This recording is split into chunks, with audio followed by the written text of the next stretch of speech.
Good morning, good afternoon, and good evening, wherever you are in the world.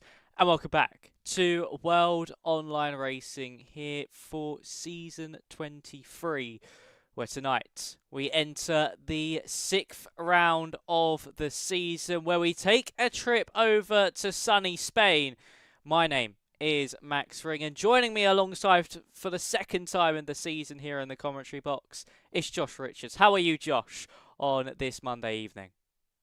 Yeah, I am doing very well. Glad to be back and looking towards an interesting race here tonight. Yeah, I'm not too sure what to make of this one. I think could be an interesting one. Strategy, as always, going to be the big talking point, though. Yeah, strategy is going to be that big factor, of course, with that banned hard compounder tyre. It's going to be difficult for these drivers to make up those strategies on the fly. And around a circuit like Spain, it's a hot track, of course. Tyre wear is quite high as well. It's a substantial circuit for tyre wear. Of course, it is usually a one stop on that medium hard, but overheating tyres on those softs, and you never know, you could see potentially another driver attempt a free stop here, Josh. It's one of those circuits where a free stop might not even be out of the question. Yeah, it's something we were talking about last week, or the week before. I can't remember when it was, to be honest. The one stop, the two stop, the three stop, it's something the drivers will be considering, of course, beforehand. The two stop is the expected strategy, just kind of the medium, soft being the logical decision, or some arrangement of those tires. But if you can save your tires effectively, it might be possible, especially at a track like Spain where it is extremely difficult to overtake. Maybe that one stop is possible, or maybe if the tires are wearing really high, the tires are overheating potentially, you might be able to go for that extra pit stop and try and make that three stop work. Yeah, exactly. We might see many different strategies at play, but the drivers are now just loading into the qualifying session. And we are going to, of course, show you the standings just before we get into things. It's Cameron Dowds with a whopping 38-point lead over the rest of the field. Second place is Tony Hietala, who's only a point clear of Dennis Langrock, who's had a really good upshot in form over the recent past few weeks. Of course, a win in China, and they backed it up with a solid result last time out in Singapore. Luca Rapassa, after taking his first win, he's tied on 47 points with Langrock. And then we have got Gabor Johnson, who of course has departed us. And we've also got Alejandro Herrero in 7th, Scott Holmes 6th, Raminguez in 8th, Roberts 9th, and Marcel Pabst in 10th on 15 points. But that battle for second place at the moment is the real one we need to look for here, Josh. Of course, we do have Cameron Dowd missing races at the end of the season, so that could still be that battle for second, the battle for the championship. But it's so close between Hietala, Langrock and Rapassa that it could chop and change each week we go into things. Yeah, it's going to be so close, and yeah, I think consistency is going to be the key factor. If you can just hook up a long string of key, consistent, strong results, even if you're not winning every race, things could still work out very well for you. Yeah, 100%. It may just well do that. We are going to quickly, I think, have a lobby restart as well. I think there was an issue with the lobby, so we are going to have a quick one to just get things back sorted. But while we go through that, that gives us a chance to talk a little bit about the track itself. Of course, Spain being a circuit where you're very close to those track limits, especially through the likes of turn 9, the final corner, turns 7 and 8 as well. Track limit penalties could become a factor in this one, and it could be something that can plague some of these drivers and cost potentially someone in those championship positions a strong result.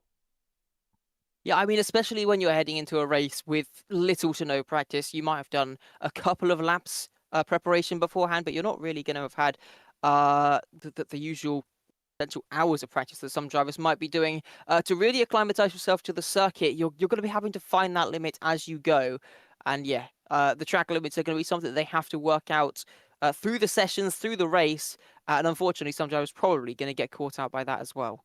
Yes, they certainly might. But let's actually quickly take you through your circuit for this evening. 4.657 kilometers or 2.893 miles with 14 corners making up this circuit in Barcelona, Catalonia. Of course, 2 DRS zones. One down that really long main straight as you exit out of that final corner of the detection zone in between turns 13 and 14. And then, of course, the one between turns 9 and 10 with the detection just after turn 8. Of course, with this circuit, it undulates a lot as well. You go uphill, you go downhill.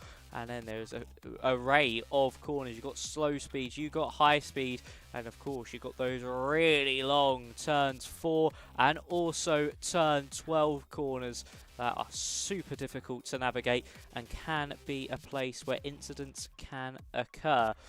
But of course, I feel like this circuit, as we mentioned, is going to be very much more strategy based, more than overtakes, more than raw action. But you never know what could happen with the fact that we could potentially even see some rain on the cards. And that might even spice things up a little bit more.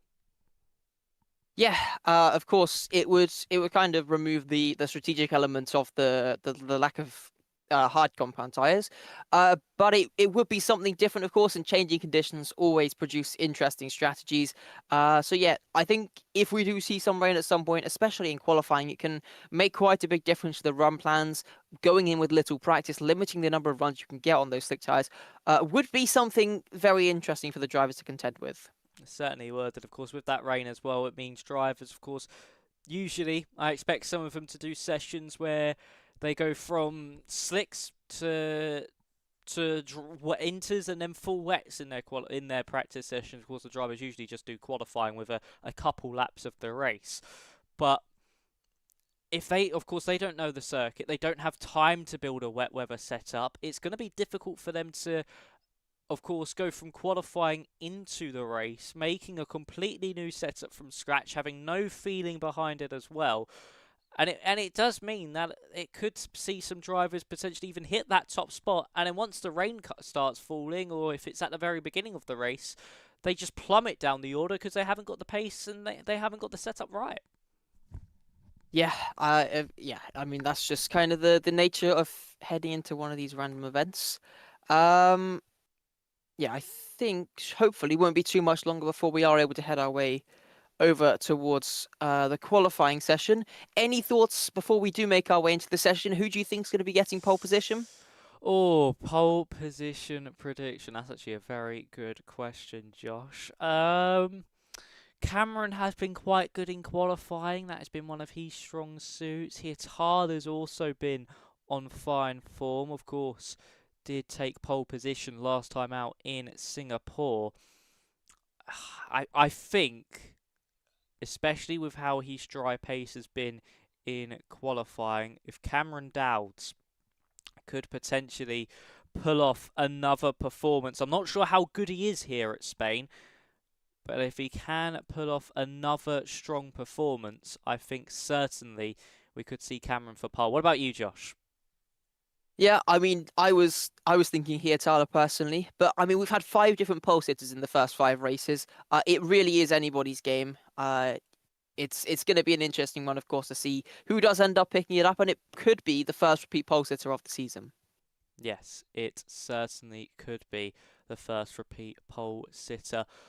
As we are, of course, we are going to be heading into qualifying shortly. Of course, you've still got the likes of even Rapasa, who could potentially show their face in for pole position. Don't count out Dowds' teammate either, Ryan Bakar. He's always a driver that can threaten for poles. And of course, we do have a few qualifying bans for this evening after that kerfuffle at the end of qualifying last week, where we got some qualifying bans to Wojtek Steg, Oliver Knott and Kasper Flack.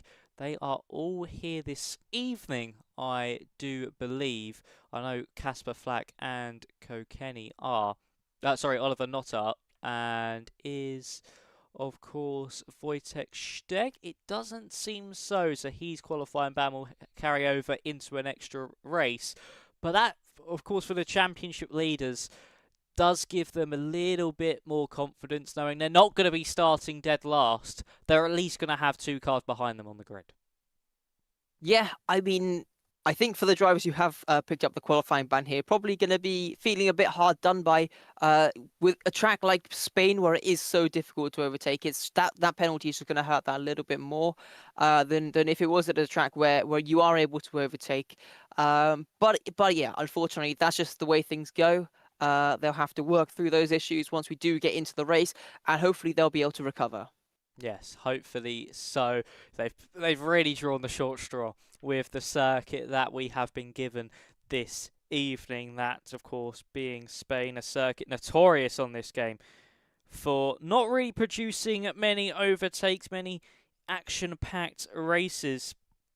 But the drivers are now readying up.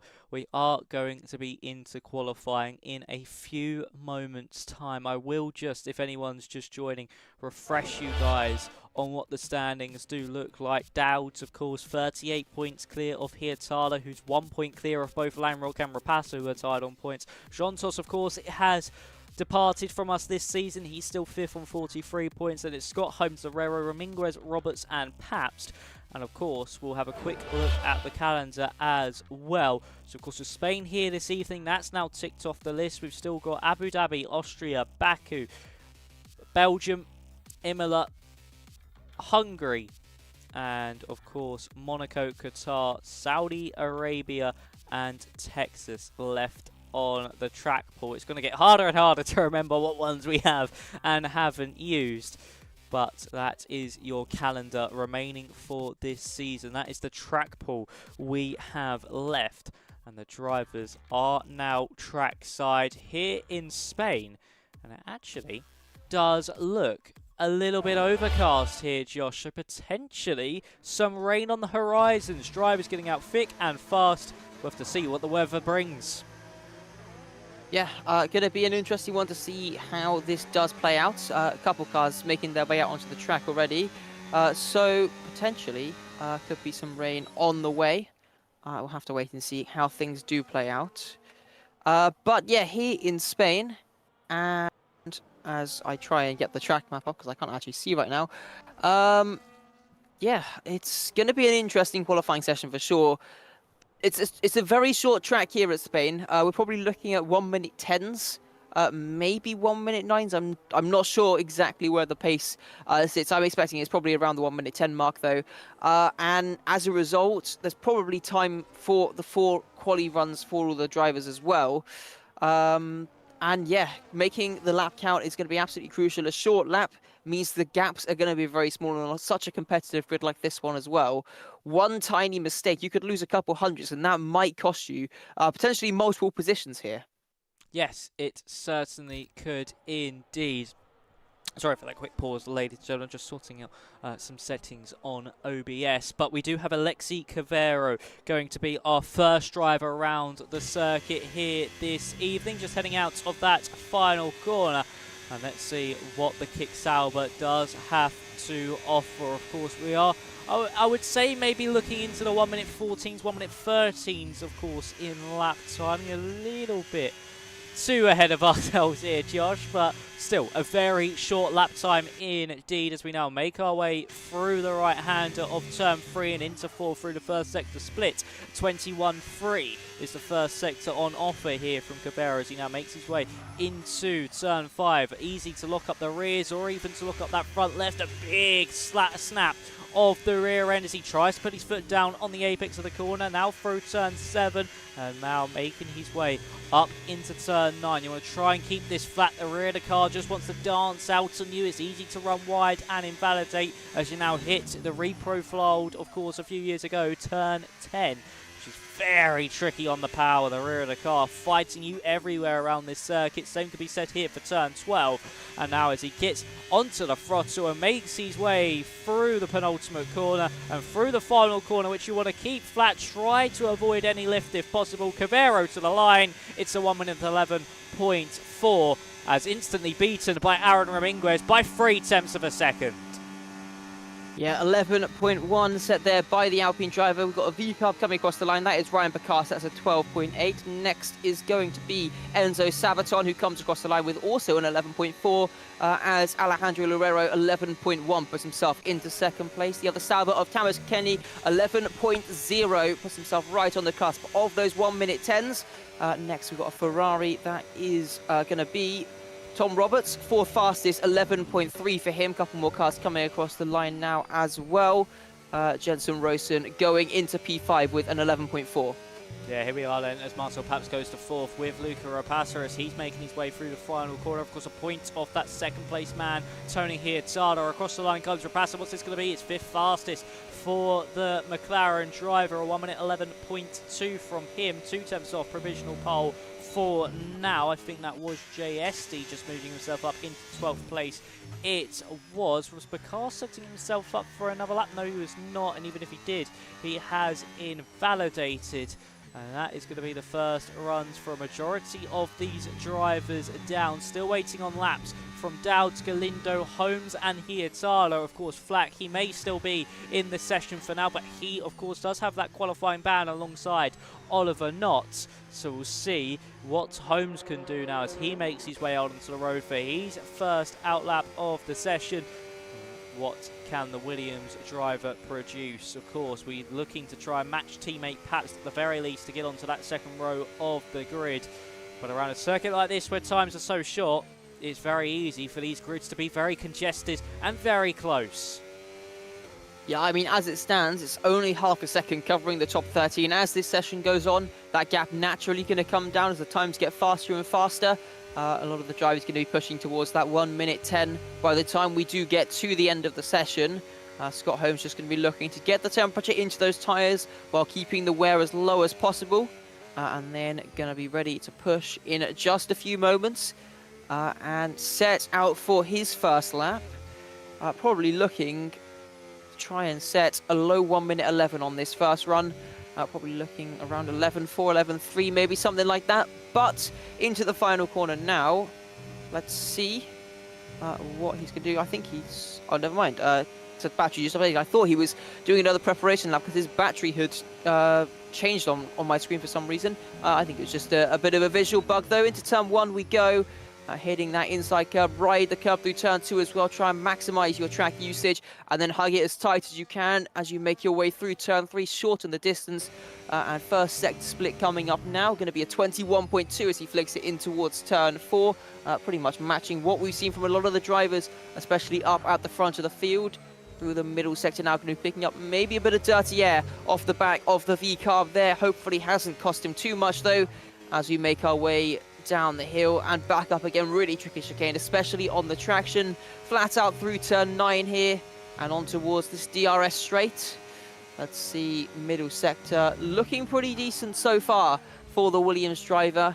How will this lap finish? Yeah, that certainly is what's going to be on Scott Holmes' mind, is how does this lap finish. Of course, has had the best track evolution so far of any driver in this field who's on a lap. As he now makes his way through that final corner. Scott Holmes, is this enough to maybe clinch that top spot away from Tamas Kokeni? It seemed like a tidy lap. It certainly was. It's front row of the grid here for Scott Holmes. Very nicely done indeed. Just behind him was Tony Hurtado making his way through the final corner. He's only gone to 7th fastest. Carlos Galindo is pushing on himself. He's had to navigate quite an array of traffic. He's a 10th down on what Hurtado did in that first sector. Dowd has come into pit lane once again. He did come out on an outlap, but has elected to come back into the pit. So for your championship leader, Cameron Dowd, still yet to set a lap time. Here comes Galindo to the line. He now displaces Hurtado for 7th fastest, 2 thousandths separating the drivers in 7th and 8th. Just look how close it really is in that mid-pack, with Marcel Paps all the way down to Dennis Langrock. Those 6 cars separated by less than 1/10 of a second. And for, of course, here we have, of course, Ramirez pushing on. He comes across the line, 10.9 for Ramirez. That's a lovely lap time from him. First driver into the 10s and onto that provisional pole position. Cavero's pushing on, but so is Tamas Kokeni. Is he up in the middle sector? No, he's down in the middle part of the lap. So for Tamas Kokeni, he'll need a monstrous final sector if he wants to take pole position or back away from Ramirez. I think quite a few drivers abandoning their laps here at the moment. Quite a few of them just coming back to the pits, not able to find the time, as does Kokeni. He didn't find it in that final sector and backs off as a result. Alejandro Lorero, though, he's up by almost 2/10 here, coming across the line and goes to the top. 10.961, couple hundredths clear of Ramirez, their second driver, to make it into those 1 minute 10s. Yeah, Bakar up into 4th fastest as well, on 11.0, splitting Holmes and Kokeni, but only just about doing so. That's Lucas Bates coming to the line. He now goes up to 6th fastest. Rosen up into 9th now. That was one of the Ferraris to the line for that was JST. Yes, it was. His teammate Roberts is pushing on. He's 7 thousandths up on his previous best. A big slide out of turn 12, and that might take all of Roberts' lap time out of him. It has. Still waiting on one of the Mercedes cars. That's Dennis Langrock now heading through the final parts of the circuit. And what is Langrock going to do? Of course, tied for 3rd place in the standings, goes 9th fastest. Does Dennis Langrock. Rapassa went to 5th. Sabrino up into 6th. 1,000 separating the two McLaren cars. And Cameron Dowd is back out onto the circuit once more. Of course, it'll be interesting to see what the championship leader can do on his first attempt. Looking like he's only going to get 2 runs in at this stage of the session. Is he going to elect to come back into pit lane? No, he is not. So your championship leader is going to be aggressive and is going to be attacking this next attempt. Yeah, well, let's see what he can do. The only driver still competing without a lap at the moment. Currently sat in P18. Going to be looking to make this one count then. Decent run through the first few corners, burning that battery, of course. We'll get a good eye in as we make our way towards this first sector split, looking towards around a 21.2 here, and it's a 21.35 for Cameron. Not the worst first sector. Definitely time still to be found, but he can make that up on his future runs or in this second and third sector as well, as we make our way down the hill towards the chicane once again. Cutting that inside curve as hard as you can while keeping it within the track limits through the right-hander now on towards the DRS straight. And middle sector coming up here. Let's see how things are going. Pretty decent, 50.2 for the first 2 sectors. I think maybe a couple tenths off the fastest times we've seen, but still in with a shot to get himself into that fight potentially. Certainly could, but at the moment it's tracking around about that Hietada Galindo window in those 1 minute 11.3s for 13th and 14th place, unless he had a monstrous final sector. What's it going to be? An 11.6. Slowest of all here for championship leader Cameron Dowd. Not a very strong start to his session now. And for Hietada and also Dowd, they're on the back foot. Holmes is pushing on. He's down in that first sector. So we'll see what he still can deliver. I think Hietala's pushing on as well. So we'll quickly flick on board with the Hash driver. But for Scott Holmes, he's down in that first part of the lap. He's the last driver in those 11.0s. Hietala, what's he doing in the middle part of the lap? He has not found time. 800ths down, so it goes from bad to worse for last week's pole sitter. And Tony Hietala is on the back foot at the moment and staring and outside the top 10 start as he now comes through the final couple of corners. We'll switch back to Holmes once this is done. Hietala into pit lane. So over to you, Scott Holmes, on what you can do on your second run through the penultimate corner. We go. Does he elect to go into pit lane? No. So it looks like he's finding an improvement on his previous best. Is it going to be enough to see himself into that top 5 across the line? No. 7th fastest, just missing out on that top 5 by 100th of a second, but a very strong lap time indeed as Ramirez is pushing on, and he's up by 400ths in that middle sector, enough to take things away from the Rero. That is going to be crucial stuff here, as we've got 6 minutes, left in this session. Those tiny, tiny margins. I mean, look at the gap between 3rd and 7th. It's a couple hundredths of a second. Such a small difference can make such a big difference at the end, coming across the line. Losing time in that final sector, he improves by 0.003 of a second. It's not enough to put him to the top. No, not enough at all there to put him to the very top. Galindo to 11th fastest. We've still got Lorero and the likes of Cavero making their way around the circuit. Lorero down by 4/10. So the man currently on provisional pole, not able to find an improvement thus far. Rapassa just starting a attempt. As we look at Alexi Cavero, he's not pushing on either. So I think we should go to teammate Tamaj Kokeni, who's down by 6/10 in that first sector. as well. So he's not finding any time either. Drivers struggling to find any pace at all as Roberts goes off at turn 11. A Yuki Tsunoda-esque slide from what we saw a few years ago here at Barcelona.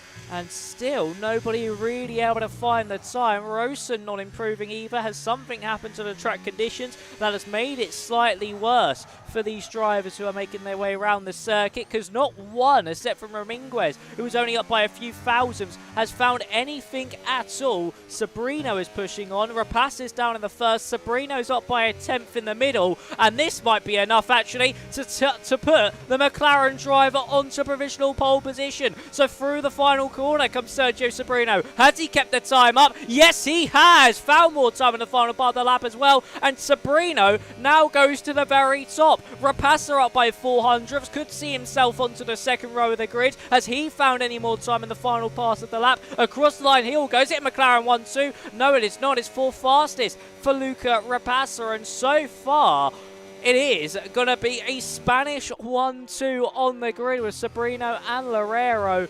1-2 at the moment for the home boys. Make it a 1-2-3 actually with Ramirez as well. I think we're going to have a little bit of a festival if it stays like this with all the Spanish drivers in the top 3 positions. Yeah, I mean, things looking already so close. I was watching on board with Ryan Bakar. He was 7 hundredths of a second up going into the final sector, had a bit of a messy final section, abandoned his lap, but he's another driver who could have been getting into those 1 minute 10 0.95 roughly area with a decent final lap here. There's so many drivers who could be in contention for the pole position here. I mean, the top 7 are covered by exactly 1/10 of a second. 7,000 separating first and second. There's so much to play for here, and with how difficult overtaking is, this final lap is going to be so crucial for these drivers. Yeah, it is going to be oh so crucial. These final runs, getting the optimal track position, just being able to give yourself the momentum that you need and just to give yourself that confidence as well, just like we saw from Sabrino and Rapace, who've improved on those final runs. That will give them an utmost amount of confidence heading into these final stages of qualifying.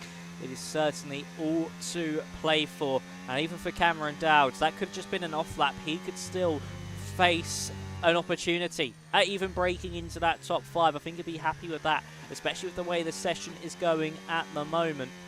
Well, what can the championship leader do? The first one out on the road. I don't think we'll encounter any traffic on his lap. Maybe a couple of cars near the end. But for Cameron Dowd, he'll need a monstrous lap. Of course, needs to capitalise on points scored here, Josh, before he takes his few races of leave at the end of the season. If he wants any chance of winning the championship, he's going to need to make sure he capitalises and performs at this very moment. Yeah, it's going to be a big lap here needed, of course, if he wants to make this one work. But you never know what could come around this circuit. 1 minute 40 left to go. And Cameron just making his way in towards the penultimate corner now, getting himself ready for that final run. And a very crucial final run this may be as well. Currently 0.3 of a second off of the next fastest driver. 0.7 of a second off a provisional pole. This lap very much going to need to count for the V-Carb drivers who make our way down towards turn 1. Going to be looking to find time in all 3 sectors of the track. We'll have a delta though to compare to. Let's see, has he found any time in sector 1? Looked like a pretty alright run so far. And looking at the delta, almost 0.2 of a second up. That is a very strong first sector there for Cameron Dowd. Yes, it certainly is indeed exactly what the young Scot needs, is to find that time matching the first sector of a majority of these drivers here this evening, but runs wide through turns 7 and 8, and he's invalidated. That is Cameron Dowd, your championship leader, starting 18th. He is the slowest of everybody able to set lap times. And for Cameron Dowd, he left it to the final lap. The pressure was on and he has not delivered. Hietala only up by 0.2 of a second. But at the moment, this would only put him up into that top 9 with drivers still attempting to improve. We've got one of the McLaren starting a lap. That'll be of Luca Rapace. Will just make it to the line. Tony Hietala now through the penultimate corner. What's it going to be here for the Haas driver? Anytime in the final part of the lap, there was 7th place for Hietala, just slots in behind Ryan Bakar. We have one of the kick salvers, I think, potentially coming to the line. Tamas Kokeni is pushing on. Raminguez goes to the top on a 10.8. Sabrino's not up. The Rero is Paps now to second place. Over to you, Tamas Kokeni. He's up by nearly 2 tenths and does take provisional pole position away from Aaron Raminguez, so he spoils the Spanish party for now. The Rero did find an improvement, but only good enough for third. Sabrino, has he got anything left in the tank? He has a bit of a wobble through turn 9. That's one of the Ferraris to line. That's Esti not finding an improvement. Sabrino as well, not finding any time, so it could be Tamas Kokeni who spoils the Spanish party here this evening, as we still have the likes of Sabaton making his way to the line. Can't find an improvement himself. Baesner up by half a tenth in the middle, goes up to 6th fast. It's exactly what he needs, but instantly displaced by Jensen Rausen. Nothing found for Sabrino. What about Luca Rapasseri's teammate, who's up by a tenth and a half in the middle sector? Can he snatch it away? No, misses out by the barest of margins, and he goes to 4th fast. This is still a Spanish 2-3-6, and for Galindo, he's a little bit further down the order, but it's Tamas Kokeni who spoils the fun here for the home crowd, and he takes pole position for round 6 of the season. Well, a very, very impressive lap there. Finding 77 thousandths of a second here. That is quite a big margin, considering the gaps when you look further down the field. Some drivers being covered by mere thousandths of a second.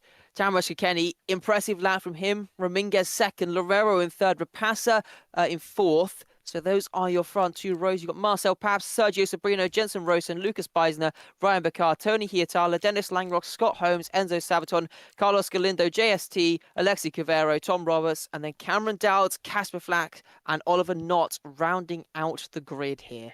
Yeah, that's the big shock there. Cameron Dowd eliminated. Not eliminated, sorry. Down at the very back of the field, and slowest of all, of course, was the one who was improving by quite a considerable margin, but nothing was found at that moment in time, and it's unfortunate for him to make that mistake, because he's been super consistent all season long. Yes, he's been in a couple of incidents here and there, but they've not really been dramatic incidents, and incidents that have resulted in penalties or have taken him out of the race completely.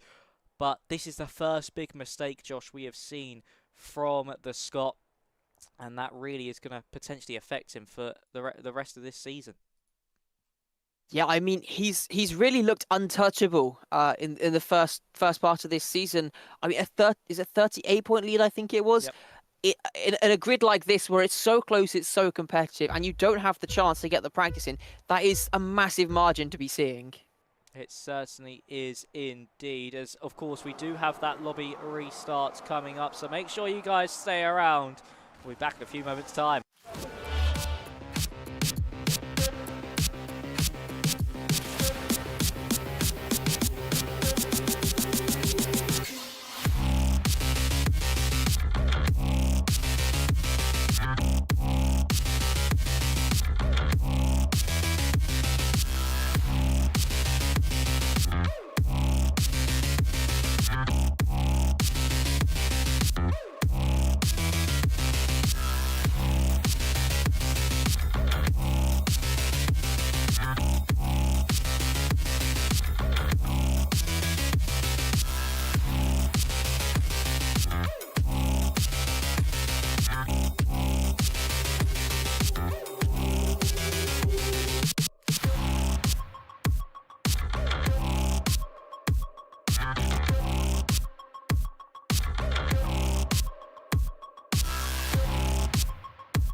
Welcome back, ladies and gentlemen, once again to the Circuit de Barcelona, Catalunya, where, of course, we now have the feature race upon us, the main race ahead of us, and you can see it is clear skies.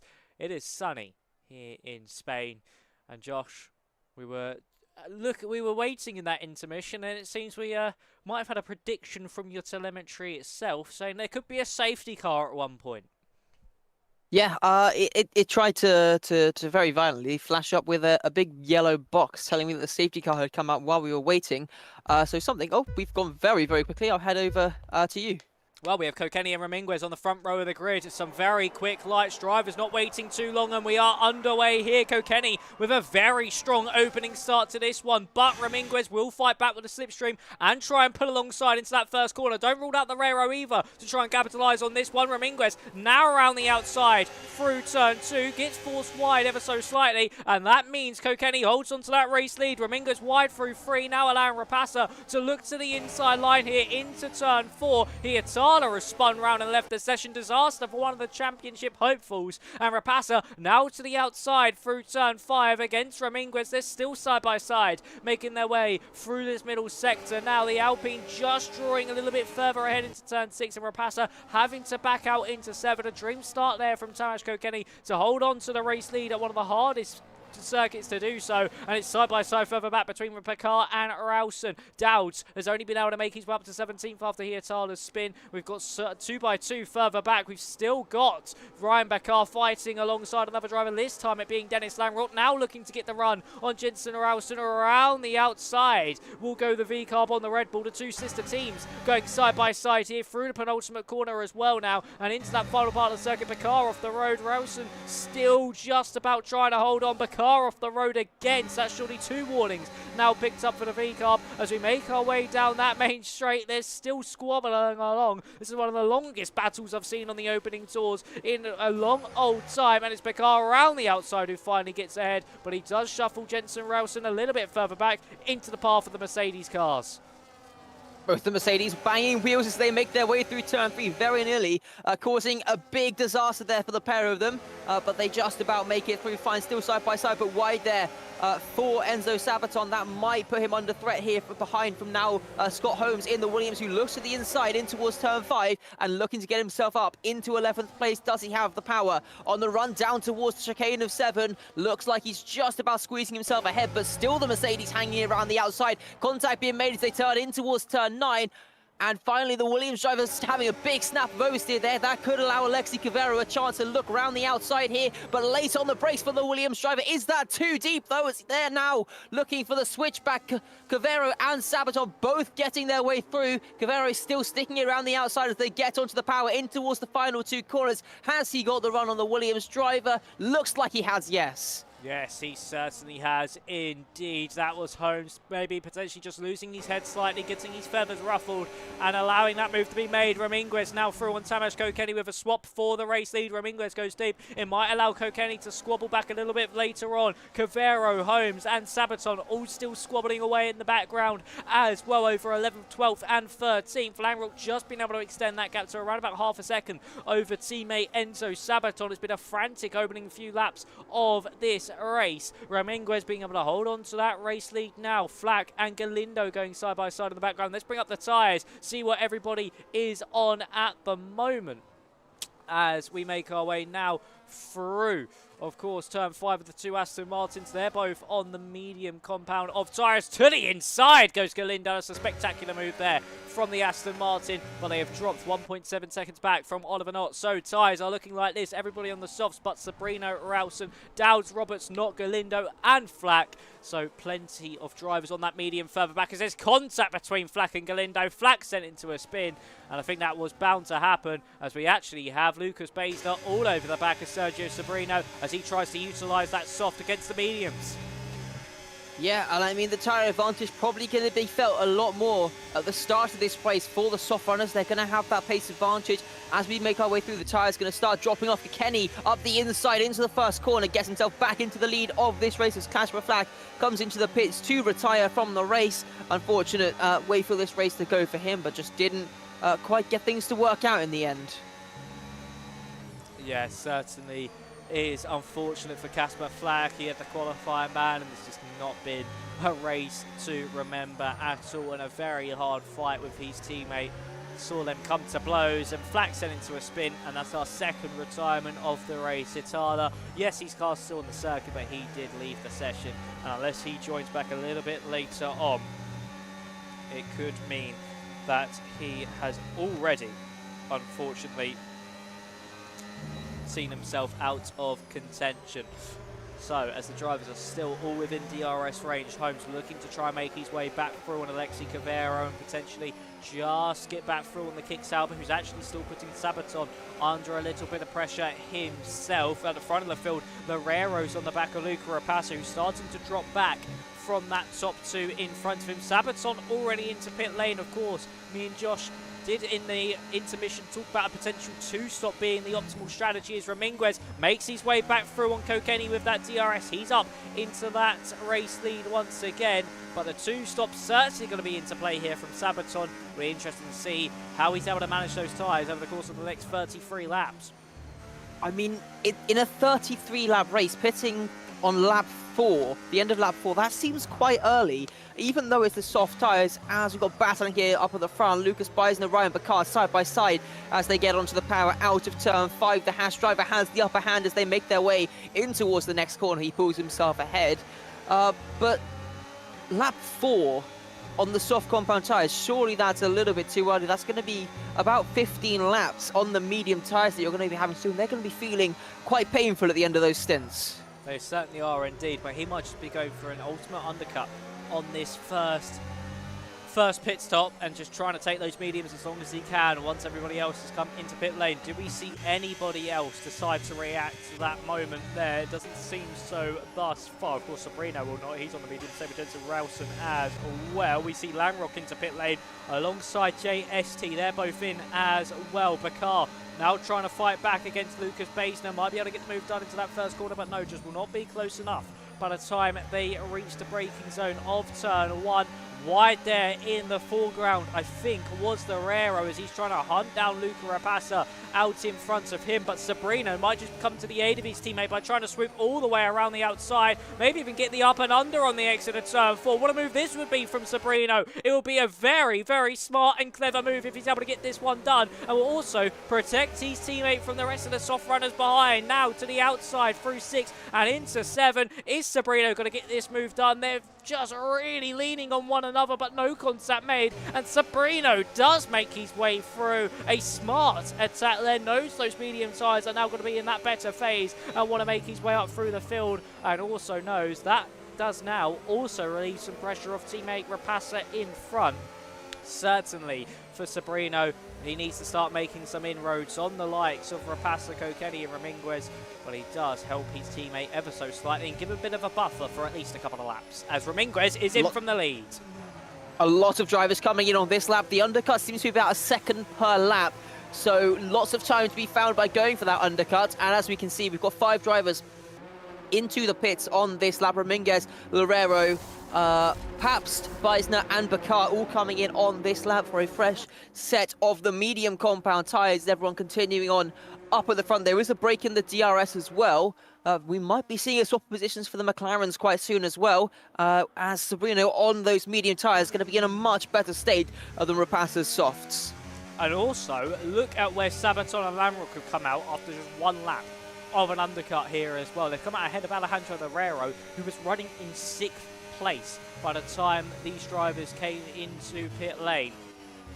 And after a lap for Langrock, he's gone from, I think it was around about 11th place up into a net P5 at this rate. So for Kokeni and Rapace, they'll probably react to Ramirez this time around and see what they could do on the medium compounded tyres and where they come out in relation to, of course, the rest of the field who have already boxed. So we'll see what they will do now as they head through the penultimate corner. Rapace stays out and so does Kokeni. They don't know that to come into pit lane. Sabrino will surely make his way through on teammate Luca Rapace, but no, isn't close enough just yet. Cavero comes into pit lane now. He's the next driver off that soft compounded tyre. We're down to 3 remaining on the softs. That's Holmes, Rapace and Kokeni. And for Rapace, he's not allowed his teammate through just yet. I'm surprised the McLarens haven't swapped at this point, knowing it seems that Sabrino is so much quicker. Maybe Sabrino just managing the tyres at the moment. He knows he'll struggle probably to get past Kenny, at least for a lap or two. And he knows they're probably going to be pitting quite soon anyway. So maybe just worth sitting behind, save the tyres, and then use that tyre advantage once he is just fighting drivers on those medium tyres. Unfortunately for the two Mercedes drivers, they didn't have DRS on Ramirez, and in fact they have swapped positions now. Dennis Langrock, 1 lap newer tyres, has gone past Sabaton on the previous lap, and now he chases after Aaron Ramirez. Currently the gap 1.4 seconds they are looking to catch if they want a chance to get themselves back into the DRS of what will effectively be the net lead of the race at the moment. Yep, certainly will be the net lead of the race for Ramirez. And also will mean that as well for the drivers at the front of the field of Rapasa and Kokeni. They'll drop more than a second behind and lose the DRS to Ramirez, even if they get past the Mercedes pair and of course the Rero as well on that undercut, as they've actually stayed out a little bit longer. Have Kokeni and Rapasa. They're still extending those soft compounder tyres probably to as much as they can to then get the tyre deficit, the tyre age deficit to the rest of the field around them and be able to cut through those medium runners like a hot knife through butter. But we'll have to wait and see, of course. This train goes all the way down to Carlos Galindo, who's in 9th place.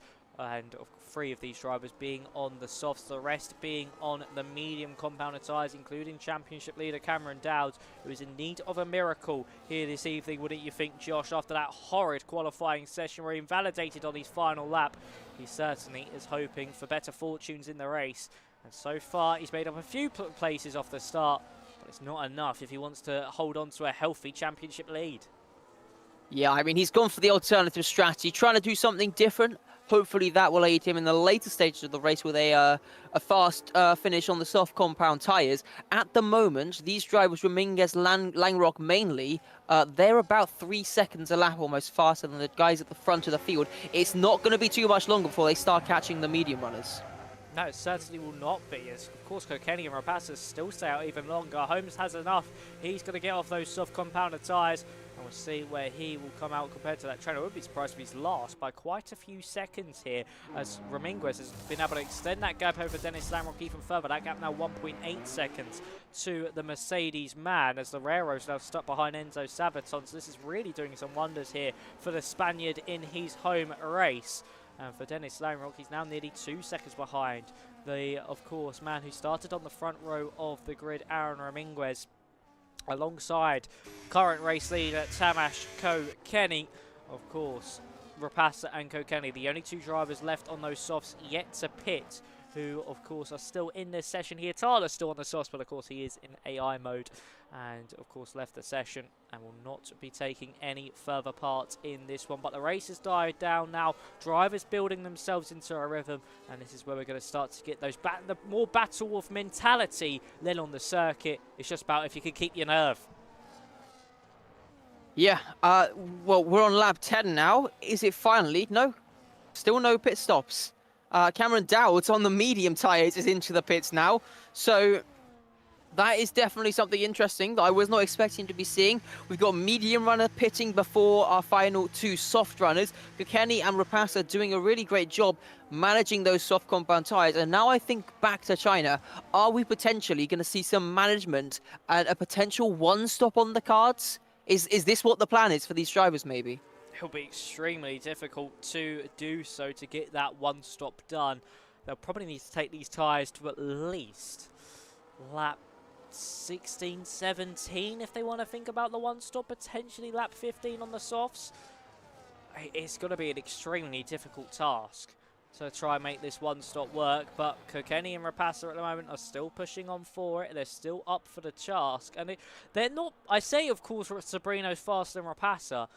It doesn't seem like they are that much slower compared to the cars behind them, and they're seeming to keep a really good pace. You would think for Sabrino and Ralston, they'll want to get by Rapasa and Kokeni quickly because they're holding them up too much, but at the moment the pace seems somewhat similar, and Rapasa and Kokeni have done a really nice job on the tyres, and they're starting to lean into them a little bit more. I say this, Sabrino has now put his team under a lot of pressure coming out that final corner. Yeah, I mean, this might be the chance for Sabrino to try and start thinking about some moves. Those guys obviously going to be managing a lot, and very soon our other pack of cars going to be catching up to the back of this train. They're going to have difficulty making the overtakes due to the nature of the circuit. I mean, we're seeing how Sabrino struggled to make overtakes, but this could be his chance in towards turn 4, right on the back of his teammate, almost pushing him down that straight. Couldn't quite get the move done there, but they're not really going to be able to make too much progress if and when they do hit the back of this train, which surely they will, given how long we're expecting people to go on these medium tyres. They're really going to struggle to make these overtakes. That will just help the guys on the softs manage their tyres a bit longer, because the other drivers won't be able to extend and push off into the distance. They'll just be stuck in the same place as them, and each of them with one stop left to do, both going onto a set of the medium tyres. Ultimately, this could be a good strategy with how many drivers are on those medium tyres. I think it ultimately comes down to how quickly the overtakes can be made and how long the guys on the medium tyres will stay out for as well. And another lap goes by, and into the pits comes Sergio Sabrino. That was, again, something I was not expecting to see. Carlos Galindo also pitting now. So looks like those guys are going for the two-stop strategy, but the guys on the soft still going longer than now 3 of our medium runners. That is genuinely insane how this tyre management has worked for the likes of Rapasa and Kokeni. They're outrunning their own teammates, especially for Rapasa. He's outrunning his own teammate who started on the medium compounder tyre, who's gone on to another set of mediums and will go on the set of softs near the end. But the fact these tyres could go at least 12 laps on the softs, I think a one-stop is certainly possible here, Josh. Don't you? Of course, the mediums are a lot more durable, and if you can take those softs 12 laps, and then if they can maybe even get them another 1 or 2 more laps after this to lap 14, lap 15, they will certainly be able to take those mediums to the end, because they only have to do them around about 17 laps. So... Oh, and I've just disconnected from the lobby, unfortunately. So, Josh, I think you might have to do some radio comms. Yeah, well, I think this is going to be an interesting race for sure now, as still Kokeni and Rapasa both staying out on the track. Rosen, Roberts, Oliver Knott also continuing on as well. None of them coming into the pits at the moment. I'll get a screen share for you while you are joining the lobby, just so you can see what is going on if you'd like. But at the moment, the rate that they're catching, Ramirez, I think, is about 2 seconds a lap or so faster. They should be catching around lap 16, I think, is roughly the point that we're expecting Ramirez to catch up to the leading pack of cars, if they are still out on track at that point, of course, because we might be seeing pit stops coming before then. But yeah, I think that is going to be the big point for these drivers. Lap 16, how are the tyres doing then? How much traffic is there still for those cars to navigate? And a big point, I think, as well, for the likes of Dennis Langrock and Enzo Sabaton as well, because they're currently sitting 1.6 seconds off the back of our net race leader. If they can catch up to him once they hit that traffic, that's going to bring them back into the DRS and potentially back into contention for the win as well. Seems like they maybe don't have the outright pace at the moment, but with some DRS, anything could be possible. Once again, coming towards the end of lap 14, and Kokeni into the pits, making that pit stop now. Rapasa stays out for another lap, but there we go. First pit stop made of our 2 remaining soft runners. Kokeni coming into the pit lane. Yeah, nice stuff there from Kokeni. I am just joining back the session now, ladies and gentlemen, as we speak. Terribly sorry about that.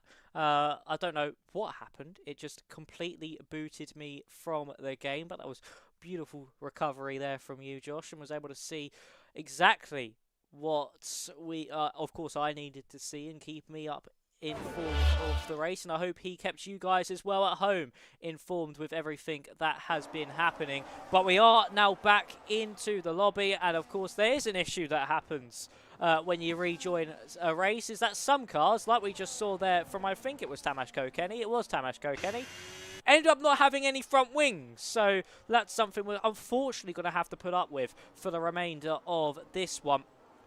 But of course, here we have Luca Rapasa still heading around the circuit, the longest surviving soft tyre runner, and this one stop is definitely on here, Josh, for both Kokeni and Rapasa, as Luca finally comes into pit lane, doing 15 laps on the soft set of tyres. That certainly should give him a little bit of a round of applause. Yeah, very, very impressive stuff from the McLaren driver. I did just notice as well, Dennis Langrock was right on the cusp of getting into the DRS last time around, 3.5 tenths faster than Ramirez. Sabaton behind, 4 tenths faster than Ramirez. So the two Mercedes drivers may be thinking about picking up the pace a bit more here as they start to get closer and closer to the back of the traffic, really wanting that opportunity to get into the DRS. They played the strategy game, they went early with their pit stops, gained a lot of positions, and now looking to try and potentially bring themselves into the fight for the win. Even with 3 cars still out on the track, they are up 7 positions for Sabaton and 6 for Langrock. Once those 3 cars come into the pits, it's going to be 9 positions and 10 positions for the pair of them. So, I mean, ultimately, that undercut has worked out really, really well for them. And Langrock now 9 tenths of a second off the back. I think the rear wing may just have been open down that straight. Looks like he might have a shot to get it on the next straight as well, if he can stay within that 1 second margin. Yeah, you certainly can. Let's quickly have a look at your biggest losers and your biggest winners so far this evening. As, of course, Oliver Knott comes into pit lane now. Him, Robertson and Ralston have gained that many places. Ralston was really down to his own start as well. But for Roberts and Oliver Knott, they gained so many places because they have been on that medium tyre. They've stayed out more than everybody else. But Langrock and Sabaton up 7 and 8 places respectively. Esti up 7. Cavero up 5. Dowd's up 5. And our biggest losers so far are Kokeni and Rapaz, who of course are trying that one-stop strategy. But our biggest loser from that train so far is Sergio Sobrino, who's down 8. And he'll have to come in again for another set of the medium compound of tyres. But for Dennis Langrock, he certainly is now within DRS range. I'll be looking to push forwards and potentially put some pressure onto who has been the net race leader ever since he came into pit lane, Aaron Ramirez, and he's been able to finally get back within DRS range of the Alpine. So as lap 17 of 33 draws on, of course, we have Kokeni and Rapasa trying that one stop. Everybody else really trying a 2-stopper here. It's going to be interesting to see how these strategies converge.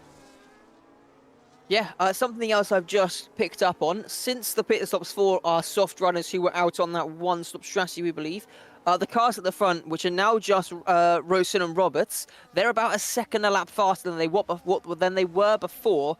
And I say that, now they are back to the pace they were before. So everything I've said, not really matching anymore. A couple cars coming in for what will be their second pit stops now. Sabaton and Bakar coming in here as we start lap 18.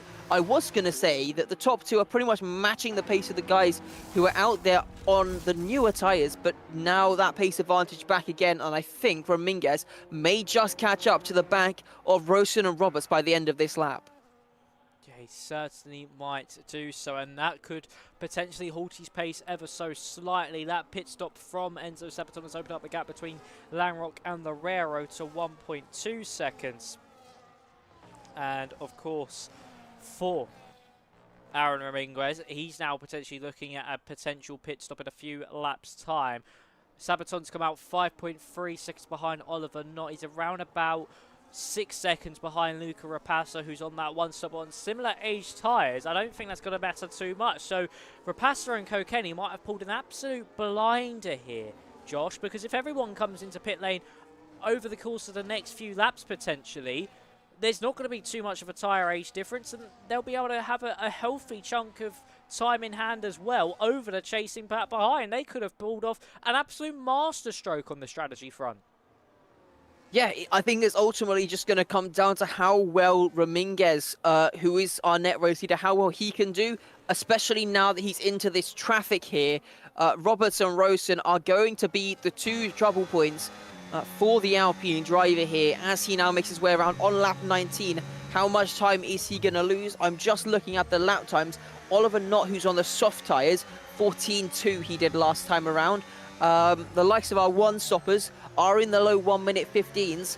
these cars up at the front at high 1 minute 16s a couple laps ago were doing 1 minute 17s as well. So could be a couple seconds lost here. And with the undercut that's in play as well, with so much fresher tyres, Ramirez could potentially be dropping quite a way behind. I mean, Sabaton, who was not too far off the back of Ramirez, is 5 seconds off the back of our one-stoppers. There could be a very, very big gap forming, and maybe staying out that bit longer is not the right call here. Maybe the undercut, as we saw in the opening stint, was the correct decision. Into the pits now come Jensen and Roberts, as well as Langrock, I think that was also coming in, following the decision that his teammate made going for that undercut. We've got Scott Holmes also into the pit lane on this lap as well. And now things really going to start to unfold. We're going to start to see more and more how this strategy is playing out as more drivers make their final stops of the race. Things are really going to start to get very interesting indeed.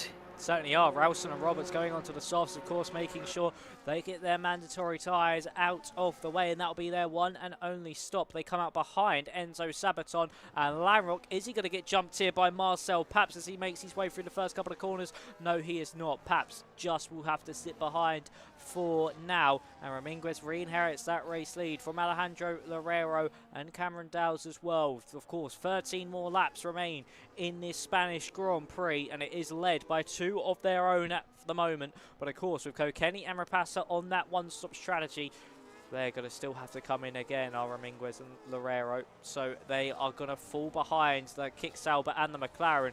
And for Ramirez here, he might come out behind all of those drivers in that train. And what we saw from Loureiro is even if you have a couple laps fresher tyres here, as Ramirez does come into pit lane alongside the Red Bull, but what we saw from Loureiro, Josh, was that even if you have a couple laps fresher tyres, you can't make your way through. It's impossible to overtake once you're in that DRS train. So for Ramirez and Loureiro, their strategy might now be up in the mud, thanks to the fact that everybody else has got the undercut on them potentially.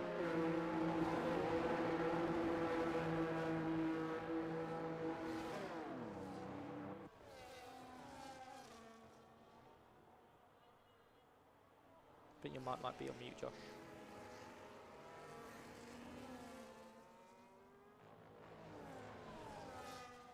Oh, I think we have, unfortunately, lost Josh. I am afraid. And we shall carry on for now. So, unfortunately, we have not got Josh with us at the moment. So, we'll carry on with everything. And we'll see what we can produce for the rest of this one. But for Cameron Dowds, he now leads the way. We see Ramirez has not been jumped by Marcel Paps and JSD. He was very lucky to stay in front of that train, but is now stuck behind Sabaton and Langrock. Kokeni and Rapasa are 3.8 seconds ahead of Ralston, who is leading this train of cars. And now heading through the right-hander. DRS now open. And Cameron Dowds comes into pit lane for his set of soft compounded tyres. What we're going to see here from Ralston and Roberts, they've actually lost time to Luca Rapasa, of course, with that DRS for the McLaren. And making his way through turn 3 is Aaron Ramirez, all over the back now of Enzo Sabaton to try and make his way through. Just can't get it done for now. Langrock just in front of him as well. Ramirez will need to carve his way through the rest of the medium runners, at least for now, if he wants any chance of attacking further up through the field, and if he wants any chance of trying to take this race victory. So for Ramirez, an important part of the race over the course of these next, I would say, 5 laps to get his way further up and close to the back of Kokeni and Rapasa. Yeah, I'm not too sure what happened to my microphone there. I unplugged and replugged my audio interface in, and it's working again now. So yeah, unfortunately, sometimes you have issues like that. But yeah, interesting how things are playing out. Still a few drivers with pit stops to be made in this race. I think they are going to struggle, though, with how difficult we've seen it to be to make any overtakes in this race. I don't see how they're going to be able to fight their way back through the field here. It's naturally difficult around this track, and with how hard these guys are going to be fighting, as well as Cavero sets the fastest lap at 13.5. He sets currently down in P18, was running, I think, up in the top 6 for quite a lot of this race, partially due to the strategy though. But yeah, we'll see. He's definitely been one of the drivers looking to make some overtakes. Got some of the freshest tyres on at the moment. Yep, certainly does Alexi Cavero. Of course, we still have Aaron Ramirez pushing onto the back of Enzo Sabaton, but just can't get close enough at the right places to get that move done. We'll see if he's going to get close enough just yet. Sabrino and Galindo still staying out for now. Of course, they'll still have to come in again to make sure their allocation stays all right. Of course, Oliver Knott has actually been able to get past Kokeni and Rapace. He's been able to jump them in that pit stop window, but on 6-lap-old softs, he's going to need to take them at least 16 laps. He's trying the one-stop. Actually, no, Oliver Knott into pit lane now. I was going to say he could potentially try the one-stop, but no, comes into the pit lane. Oh, and picks up a 10-second time penalty and retires from the race. Unfortunate there for Oliver. I thought he could have potentially tried the one-stop. Those tyres might have made it, but unfortunately he thinks otherwise. Came into the pit lane and overcooked it ever so slightly. But for Rapace and Kokeni, they are really hemorrhaging time here, Josh. To Jensen and Tom just behind them. That gap now 2.4. It was 4 seconds only a few laps ago. So we could still potentially see Jensen Ralston take his first PC Tier 2 win here in WR. Yeah, I mean, for the likes of Kokeni, I don't think he really is going to be that much worried at all about how fast Rosen and Roberts are catching. Of course, the cars behind might be a bit of a different story, but those soft tyres are going to start to fall away, or they're going to have to save them throughout this stint, and naturally that's going to cost them time and cost them the ability to make the overtakes as well. They're only about 7-8 tenths of a lap faster at the moment. I'm not sure if that's enough of an advantage to be able to make the moves, considering how powerful the dirty air is going to be, and the lack of a DRS advantage compared to Rapace, because he's still opening that rear wing with helps from Kokeni in front. Yeah, certainly does mean he gets some help with that DRS. Is actually Rapace going to get close enough for a move? No, he is not for now, but Roberts might be looking one for Ralston. And no move being made there. Just no one able to get close enough. I think another thing as well here, Josh, it's not just the fact that no one can get close enough because of that dirty air. It's also just due to how hot the engines run as well around here. Because you're full throttle for a majority of this circuit. You're tucked up behind one another, and Langrock was looking for it there on Tom Roberts. Just wasn't able to draw his car alongside. But because you're flat out for so long, tucked up in that dirty air, there's very limited cooling as well. And because it's so hot, it means that the engines run at quite high temperatures, so you don't have the engine power to really be able to push further forward and get that overspeed on the car in front. And of course, it's also negated by the fact there's DRS as well. So it's very difficult for these drivers to make their way past one another, as that gap between Rapace and Ralston now teetering on the edge of 1.9 as Sabrino comes into pit lane. Galindo also coming in as well. We've got a car off in the final section, and the safety car comes out just as these cars are coming into the pit lane. And now this could change things up a little bit here. I'm not sure if it's going to make much of a difference, but a lot of drivers going to be very suddenly bailing to the pit lane, some of them staying out onto the track, but an opportunity for drivers to go for a fresh set of the soft compound tyres. It's only, as it stands, 8 laps of racing, I think, left at the end, and we're going to lose a couple of those under this safety car as well. This could be a perfect opportunity for the likes of Sabrina, who now comes out in P8. Stayed out longer, went for the bold strategy. He comes out on a soft compound tyre with only 7 cars in front of him, all of which on at least 5-lap older tyres. This could be a very, very big shake-up here. It certainly is a big old shake-up indeed. And for a majority of these drivers that have stayed out, it's because they missed the pit lane. It came out at the exact wrong time, and your prediction there, Josh, your telemetry's prediction did come to life. We did get a safety car, and arguably the most exciting time for us at home and us in the commentary box. The fact it's near the end of the race, drivers on fresh set of tyres, drivers on old sets of tyres, it can all kick off near the end of this one. I'm expecting it in potentially at the end of next lap because of how quickly their drivers have caught up. So that means we get going on the lap 28. 6 laps of racing. Those softs can easily last 6 laps and it will be in good nick. So it's all about how these drivers now make their way through the field. And for Kokeni and Rapasa, that's probably worst case scenario for them. Yes, Ralston and Roberts were gaining, but they would have took enough out of their tyres that they would be on equal bounds in terms of tyre wear and tyre performance come the end of this one. But if you're Sabrino, Galindo or Sabaton, as Roberts actually elects to come into pit lane, Roberts bails from his set of softs, comes into the pits, and he's going to risk track position to try and gain more in the long run. But for Ralston, he stays out. This is absolutely insane. And if Tony Hietala, if Tony Hietala comes back and rejoins the lobby, he might have potentially been able to catch up to the back of the queue, but he is a lap down. If it came out a few laps earlier, Hietala could have reappeared. Yeah, unfortunate stuff there for the Haas driver. Not going to be picking up any points here today. I don't think that's the right call, though, by Tom Roberts. His tyres may not have been looking amazing, but we know they could run the distance. We saw from the opening stint, 15 laps on the soft compound tyres. We know how difficult it's going to be to overtake. He had cars behind as well who are going to be fighting for their lives to hang on to these positions, trying to pick up points.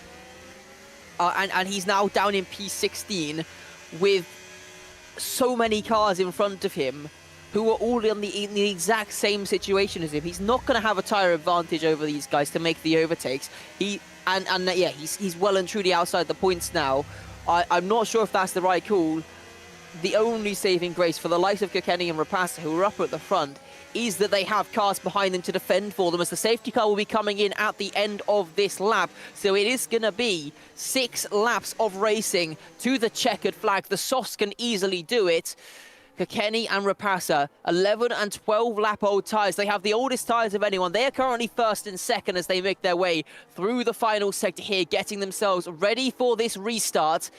So many drivers on those soft compound tyres going to be looking for overtakes at a track where it's notoriously difficult to overtake. But any second now, the power going to be applied by our top 2. Certainly will, and we see, of course, the front wingless Kokeni lead us to green. He became Bert Mylander, and we're back racing. We go racing once again here in Spain, and it's a good launch there from Tanash Kokeni, and actually Luca Rapasa could be on the back foot here against Jensen Ralston, but no, will not be close enough, will the Red Bull. What about drivers further back? Your likes of Sergio Sabrino on those fresh, soft compounded tyres as he's behind Alejandro Guerrero, as he'll try and use those softs to his advantage as he tries to go around the outside of the Red Bull. Through turn 3, but outside for turn 4 as well. But of course, if he gets caught up in an incident, Galindo will see himself straight through. But around the outside goes the McLaren, and on the offensive against his Spanish compatriots of Aaron Ramirez. To the inside, he goes through turn 5, and he gets past both the Spaniards into turns 4 and 5. And now he leads that Spanish quartet as he now heads up through turn 7. It's Sabrina, Ramirez, Galindo, Guerrero in that order for Spain. And also in the background, championship leader Cameron Dowds off the road. Disaster for the championship leader. His evening goes from bad to worse. Galindo to the inside of Ramirez. He makes his way through. Kokeni still leads. He got a dream safety car restart. Sabaton up to 8th. And these soft tyre runners who have just come into the pit lane are going to be making their way through these old, medium and soft tyre runners like a hot knife through butter, as Sabrino's already on the back of Langrock.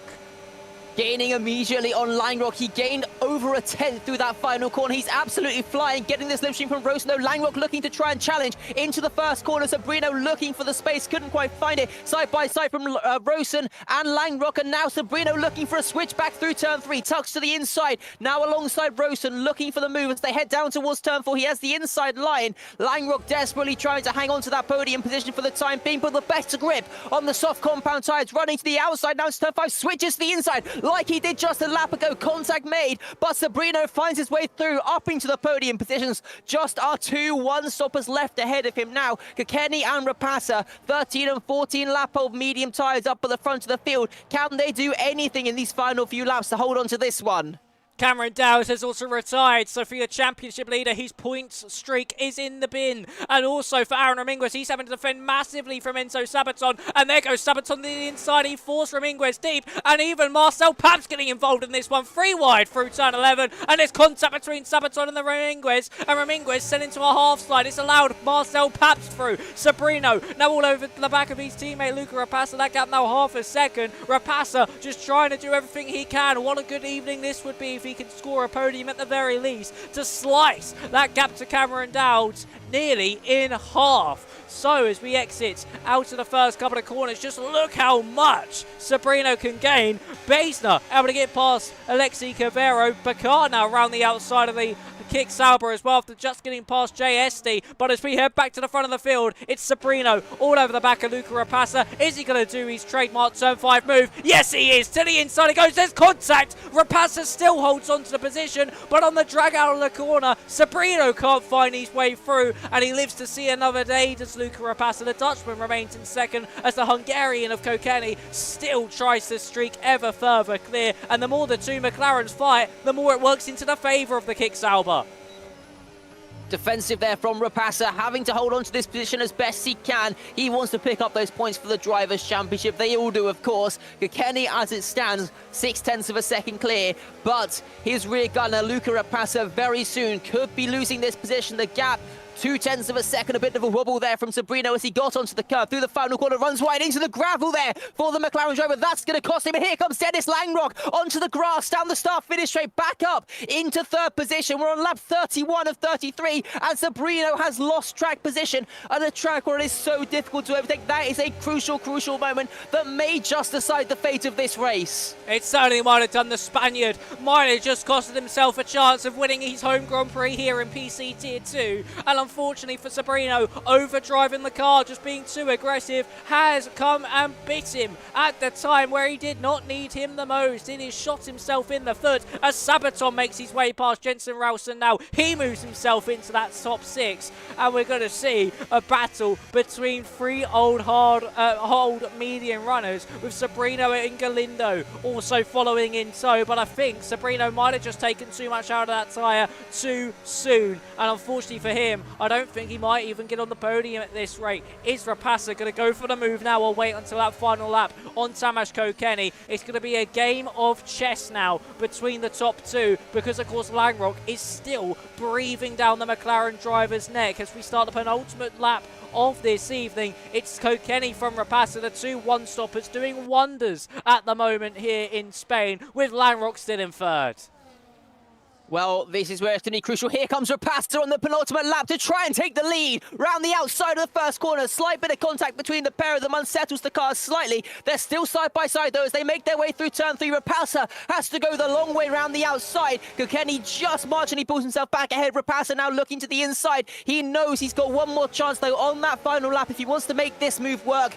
Langrock getting close as well in the background, just trying to hang on to this one. But for the time being, they hold position. No overtakes coming here at the front. Lucas Basner looking to try and get himself up into the points paying position as well. Makes the move on Loureiro up into P10, although they're still side by side as they make their way into the chicane. The Red Bull driver just about hanging on to that one. Yes, it is Loureiro who just is able to hang on, and for Luca Rapassa, that might have been his one opportunity. Now gone. He may have just had one shot in the chamber, and it might have just gone away from him. But he still has one last try. But is that deadly bullet, that golden bullet, just potentially been wasted at the wrong time, on the wrong man, at the wrong moment, as we now head through the final corner. Half a second separate our top 2. Kokeni tries to break the toe. It'll be a battery game. It'll be the DRS, the slipstream in Rapassa's favour. He's closing and closing and closing. He looks to the outside once again on Kokeni. Isn't able to draw alongside this time around, and that might just be the race victory for the Hungarian, who has pulled off a masterclass in tyre saving and tyre strategy here this evening alongside Luca Rapassa. And Rapassa falling victim to the dirty air through turn 3. The Dutchman, who is looking for back-to-back race victories, our first driver to take back-to-back race victories, might just be displaced, and we might get another different winner this season. Our 5th different winner of the season in 6 races in Tamas Kokeni, who makes his way now through that middle sector. It's Dennis Lanrock still trying to hold on to that 3rd place over Sabrino. They still might be able to have a last twist into the tail for the podium at the death, but it doesn't seem so. And heading through that final couple of corners now, Tamas Kokeni has shown the field what it has meant to be in qualifying and race pace, to just be an absolute machine in tyre management, and he has not put a foot wrong all evening long. It has been a robotic performance from the Hungarian, and he will win here in Spain. Kokeni takes the victory. He is the 5th different winner of the season. Rapasa will take 2nd, and Dennis Lanrock in 3rd to carry on their fine forms. But for Tamas Kokeni, it has been utter domination here in Barcelona, and he takes the spoils here this evening. Yeah, really incredible drive. Just shows that tyre management is so crucial on this game. You can make it work. You can defend. It was a 6-lap tyre advantage between Sabrino and Langrock. Even more, 10 laps and 11 laps to our 2 leaders. And in the end, despite having the worst tyres, it worked out for them in the end. They come home right at the top of the podium. And yeah, big congratulations to them. Yeah, big congratulations to, of course, Kokeni and Rapasa to hold on to that one. That was some very strong racing from the pair of them, and they really did show the field what it means to pick up, though, to just be able to manage those tyres and keep good pace while doing so. And it was just super strong. The 2 drivers on the 1 stop do end up reigning supreme. I can't get the standings up, unfortunately, so we'll head straight back to the cameras. And Josh, who would be your driver of the day from that one? For me, it would be Kokeni, but what about for you? Who would you pick for your driver? Yeah, I mean, if you could give it to 2 people, it would have to be Kokeni and Rapasa. Both of them pulling off such an incredible drive. Kokeni, he was just the one able to get the better today. There was a couple of chances in towards turn 1, but Rapasa just wasn't able to get the move done. They fought side by side for quite a few corners in the end, though. Kokeni in the Sauber is the driver who came out ahead. Yeah, I feel like Rapasa there at the end did waste his opportunity, don't you think, about with the battery and everything. If he saved it up for potentially 1 more lap, he could have got the move done down that main straight. He had the overspeed, he had the momentum, but he tried it on the penultimate tour. He went the risky way on the outside, and Kokeni was just superbly defended that move. And yeah, for the both of them, they just were so consistent. They didn't put a foot wrong all evening long. And for Sabrino, he'll be looking at things, at least saying a potential podium has gone out the window. He could have got the race victory, but at the very least a podium went out the window just due to him overdriving the car and a mistake of his own by going onto the gravel. Yeah, I mean, he already had that podium pretty much secured. He was up to P3 right on the back of his teammate Rapasa. Heading through that final corner. I mean, we saw how close Rapasa was able to get on the penultimate lap. With Sabrino right there as well, that would have been an incredible battle. But in the end, Sabrino just couldn't get it done. He made that one mistake, and it dropped him down a position, and he just wasn't able to recover from it. I was watching as well Rapasa's battery heading onto that final lap. He had about 30% less than Kokeni, so that probably was the reason why he couldn't get that move done on the final lap.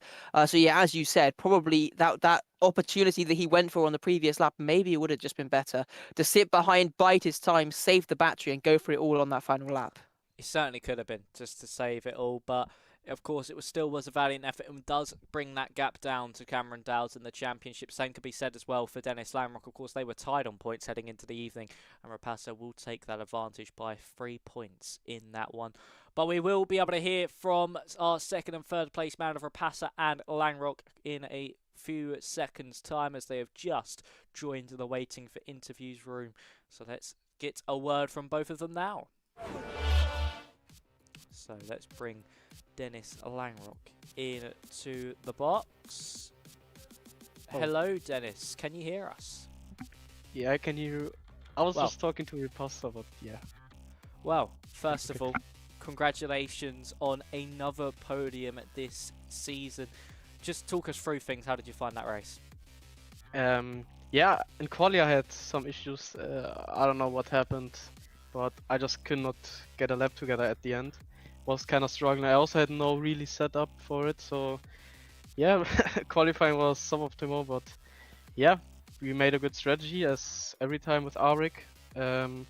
Made a really good call, and maybe just done one undercut and was instantly behind the leader. So yeah, undercut seemed strong and pace was there. Yeah. Yeah, it certainly was a strong race from yourself, and of course, that late safety car probably put a little bit more nerves into the back of your mind, especially with the likes of Sabrino making his way through and everything. Did you think it was a little bit of a lifeline with Sabrino running wide to get onto the podium? Yeah, I can kind of understand him, to be honest, because he fresh tires and the softs are gonna drop off, so you just have to send it, you know. Otherwise you're gonna be stuck behind them and then gonna lose much of time. So yeah, but he also made a kind of send on me, but it was okay. Yeah, but I got past him because he went off track for some reason in the last corner. I don't know what happened. So yeah, I made the move, and yeah, the last 3 laps the softs were dropping off like hell, so we could stay in front. Yeah, it did really work into your favour, and of course, and how were the tyres in that race? Because of course Spain is certainly a circuit where they can overheat a lot. How difficult was it to manage those tyres throughout the majority of that one? It was. I thought with my engineer that it's gonna be pretty hard because you have long right-handers.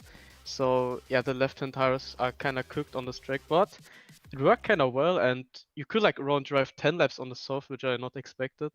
But yeah, it seems the medium was also kind of good on tire wear, so we not really had an issue. I would have like finished with like 60, 65%, 67. So yeah, it was okay. But yeah, the safety car kind of crashed our race because we kind of had a free win nearly there. So yeah, it's okay.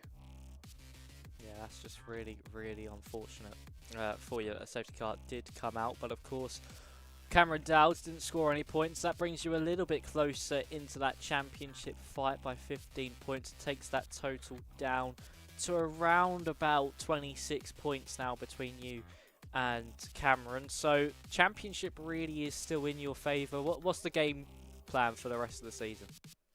We go just fully push and give like every time our best to try to win races. Or like today, I'm pretty happy with podium because I don't like Spain. It's like one of my worst tracks, as you could see in the qualifying. But yeah, just really happy to get here podium.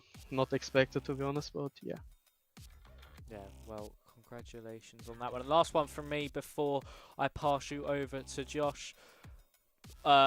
Of course, we head to another mystery track next week. Will you be racing? Yes, I will be racing. I will be there. I hope for Jeddah or some tracks that I really enjoy driving. So I think Jeddah's also going to be funny for you guys to commentate. I think a lot of funny stuff's going on there. So yeah, Jeddah, I hope. Yeah, it could be a very entertaining one indeed. Josh, is there any questions from you? Yeah, I just wanted to touch on the strategy quickly. We saw in the end 3 drivers going for the one-stop strategy.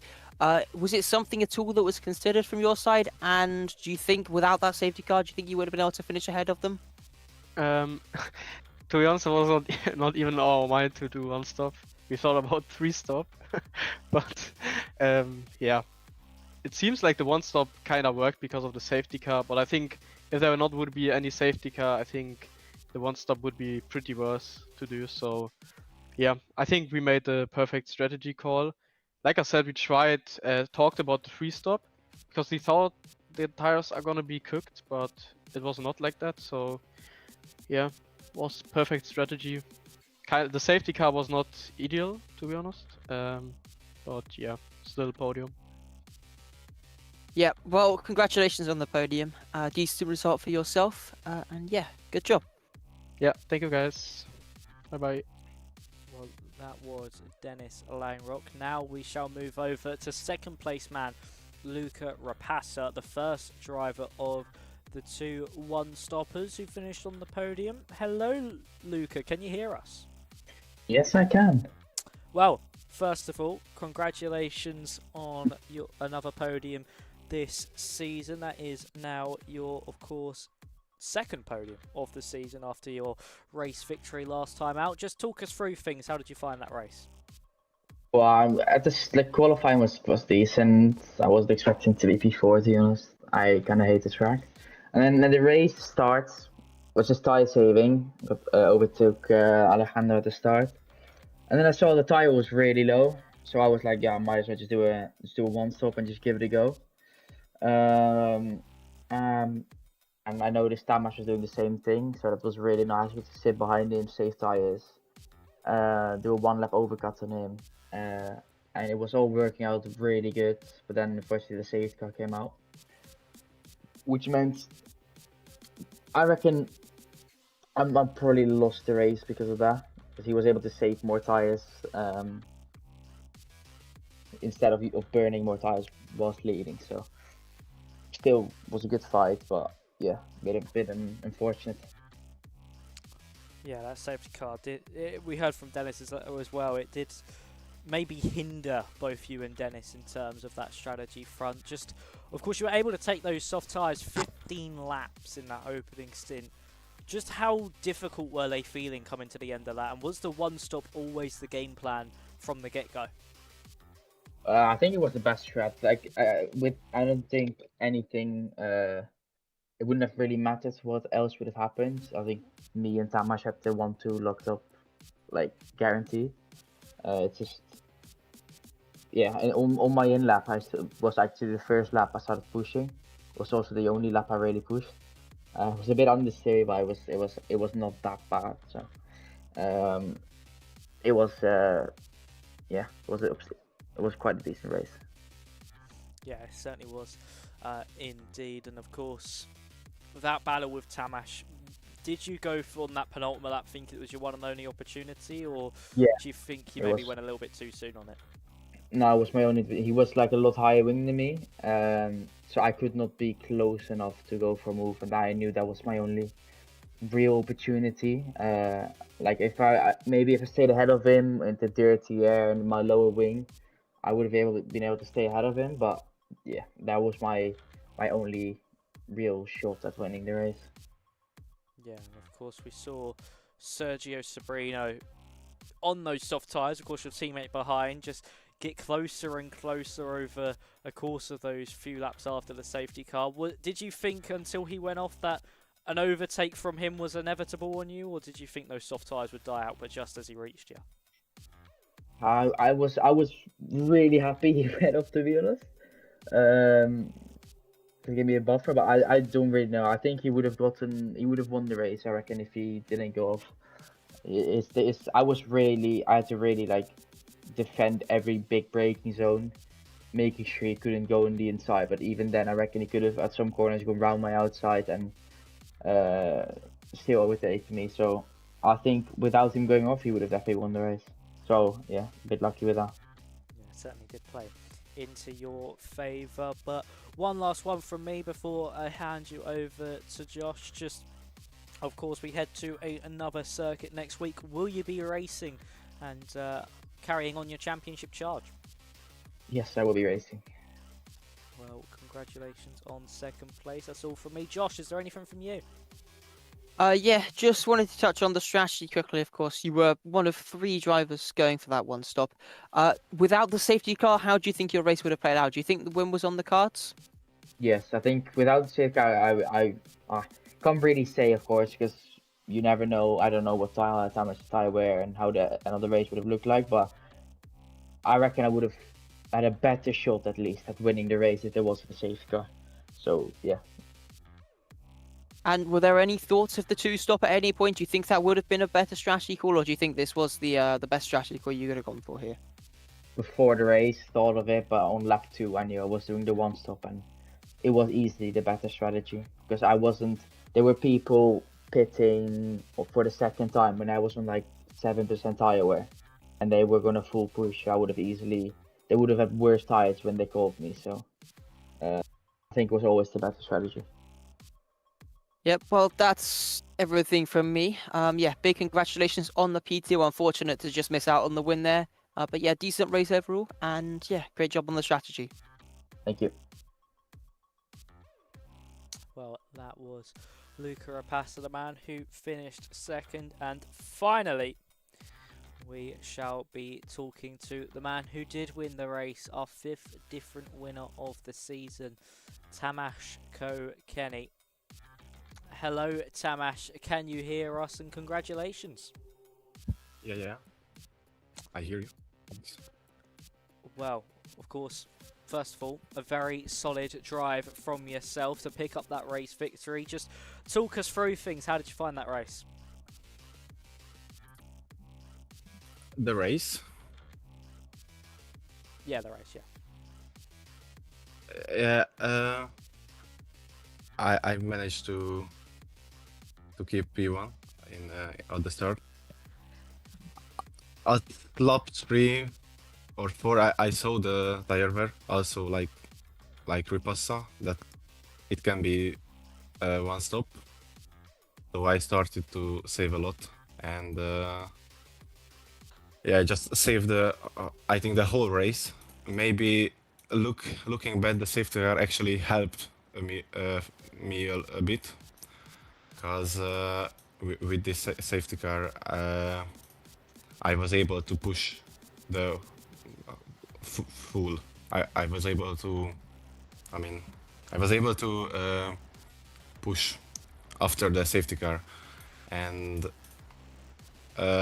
without it, I think I was need to save a bit more, and then Lucas can be overtake me in the final lap. So yeah. Yeah, it certainly was. A very nice safety car from yourself, and it did really play into your hands. But in that first stint you did, of course, you came in a lap earlier than Luca. Was that to cover off the undercut from Luca, or was you just thinking, enough's enough on this tyre, I can move over to the mediums and make it easy? No, I was on 82%, I think. So yeah, I was needed to came in. I think Ripassa saved a bit more. So yeah. Of course, he was probably able to do that, being tucked into your slipstream the whole time as well. And as you said, the safety car did really play into your hands. Just was it kind of a lifeline in your heads that you kind of got a stroke of luck with that safety car, and you were thought, yeah, I can hold on to this race win now? When I saw first the safety car came in, and half the grid was can box, I was almost rage quitting, but when I saw that a lot of people behind me doesn't box, I knew that I can win the race or Ripassa. So yeah. Yeah, it certainly was a strong one from yourself, and of course you become our 5th different winner of the season. Just how nice is it to pick up a victory here, especially with no preparation, of course, being a mystery track? Does it make those victories a bit better and a bit more sweeter? Not really, I think, but I think that's not really showed what is your maximum with these mystery tracks. Some drivers can get the pace earlier, some drivers not. So yeah, but actually I surprised myself with my pole position. So yeah. And after the pole, I knew that I can win the race, because the overtaking is really hard. Yeah, it was very. We didn't really see many overtakes, especially in that mid stage of the race. And one last one from me, Tamas, before I hand you over to Josh if he has any questions. Of course, we head to another circuit next week. And will you be racing? And what circuit left in the pool do you hope that we get? Yeah, the plan is to race at the moment. So yeah, Spain is one of my best tracks. So I don't think so. I can get the pole position on next track, but yeah. Yeah, well, congratulations on your race victory. And Josh, is there anything you would like to add to Tamash? Yeah. Before that safety car came out, how confident were you that you'd be able to pick up the victory here? Do you think you kind of had it secured with the one-stop strategy, or do you think maybe the two-stoppers would have the upper hand?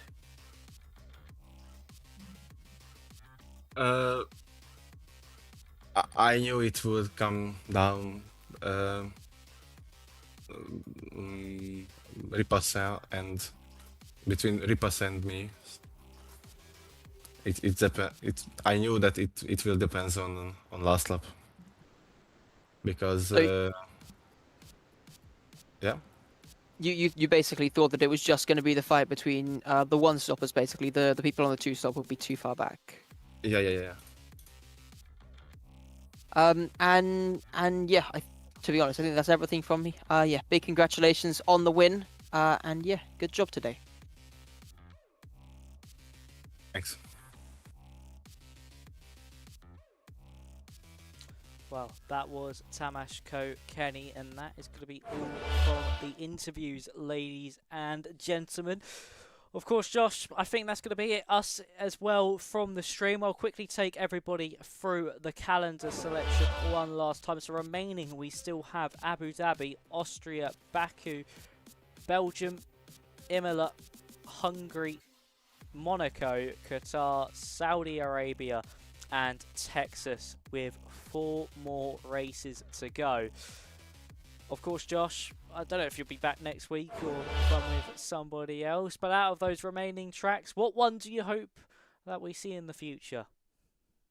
I mean, I'm always going to be hoping for a little bit of chaos, so Jeddah, Baku, Monaco as well. Those are tracks that are always going to bring a bit of chaos out in the drivers. I'd love to see one of those. Yeah, it certainly would be good. But that is going to be it, ladies and gentlemen. I'll quickly hand you to Josh one last time. I should have just handed him the full question itself. But is there anything else you want to add, Josh, before we head off? Oh, I think your mic's gone again. It has, yes, you're correct. I accidentally pressed my mute button. Yeah, we came into this one not really expecting much. It was Spain. We were probably expecting a train for the entire race, and we've come out of this one having more than the one overtake that I hoped for at the start of this race. And I think overall, not the worst of races. Yeah, it was actually a really entertaining race in the end. Plenty of action at the beginning. Died down in the middle, but that brought in the strategy battle. And then at the very end, we saw, of course, that safety car spice things up. And we were able to see a fantastic race to the flag. But that is going to be all, ladies and gentlemen. So join us again next week at 8 PM UK time, 9 PM Central European time for another mystery track. Where will we head to next? Find out at 8 o'clock next week. When we do go live, we shall reveal it on the stream. But thank you all very much for watching. We shall see you next week. Camera Passer pick up his second victory of the season. Coco Kenny make it 2 on the bounce. Can Dowds fight back after a disappointing Spain? We shall all get the answers revealed next week. But that's going to be all. Stay safe, stay well, and we shall see you in the next one. Thank you all very much for watching, and goodbye.